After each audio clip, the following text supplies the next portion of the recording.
Hello အားလုံးပဲမင်္ဂလာပါဒီနေ့ကတော့ Button Zoo ရဲ့ information လေးနဲ့ sharing လုပ်ပေးကြပါမယ်။ညတော့ဝင်းနဲ့တက်ကဝယ်ဖို့တော်နေရာလေးဖြစ်ပါတယ်။အဲ့မှာအစာတွေလည်းရောင်းတဲ့တကြောင်မလို့တခါရဲ့အရှင်အစာဝယ်လာလေးရတယ်။မဟုတ်ဘူးကိုဒီညကလေးသွားကြည့်နေမှာအစာကျွေးချင်လဲဆိုလဲအဲ့နေရာမှာရောင်းပေးပါတယ်။အဲ့လိုစစ်စရာကလေးနဲ့တပွင့်လေးချင်လဲဆိုရင်တော့ staff လေးတွေကကူညီပေးပါတယ်။ဒီမှာတပွင့်လေးရေးလို့ရပါတယ်ရှင်။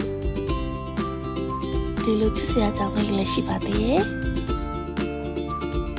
လူချစ်စရာကြောင့်လေးရဲ့အနောက်မှာမြေခွေးဖြူဆိုပြီးရှိသေးတယ်လို့သူချန်လေးနဲ့အမှလည်း sausage လေးတော့ကျွေးလို့ရတယ်။ပုံကတော့မရိုက်ထားမလိုက်လို့ပေါ့နော်။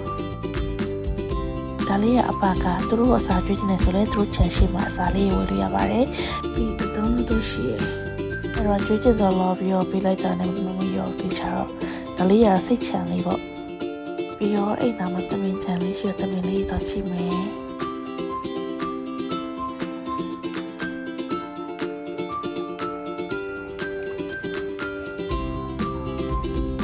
ဒီတမင်ချန်ပြီးတော့နောက်ဆက်သွားကလို့ဇီးကွက်အမျိုးစားပေါ့နော်ချက်တူလေးလေးရှိရင်ငှက်ကလေးရတော်တော်ဆုံးတယ်အမ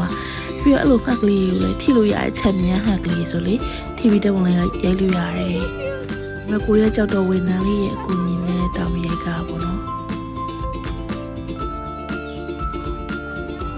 ဒီလိုလေးလေးရှိရဲ့နောက်ပြီးတော့မြောက်ကလေးလည်းရှိရပေါ့နော်မြောက်ကလေးကိုနေကြစီကျွေးချင်လည်းရတယ်သူတို့ရှိမှဝယ်လို့ရတယ်ပေါ့ဒီမှာချစ်စရာလေးဥရစရာလေးအများကြီးပဲသူရှိမှလေးအကောင်မျိုးစုံတယ်နောက်ဒါကတော့ water pack ပေါ့နော်သူကတကယ်ချင်းနယ်လိုက်တော့ပို့အဆင်ပြေရဲ့အမှ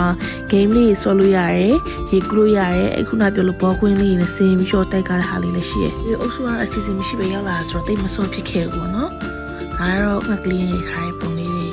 အိမ်ကဖေကကြက်ချစ်တော့သူ့အတွက်ကြက်တွေရိုက်ထားတယ်ပေါ့ဒါကတော့အပကလေးတွေအစာကျွေးပြီးတော့သူနဲ့တပုံလေးတွေ့ရိုက်ထားတာဒီမှာကိုနဲ့တူတဲ့ငါ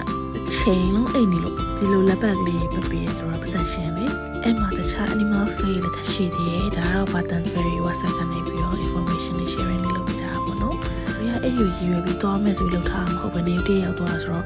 ဒီချာတော့မနှံငယ်နောက်တစ်ခါတော့ထပ်သွားမယ်လို့စဉ်းစားထားပါတယ်။ဗီဒီယိုလေးကိုအဆုံးထိတူကြည့်ပြီးတဲ့အတွက်ကျေးဇူးတင်ပါတယ်။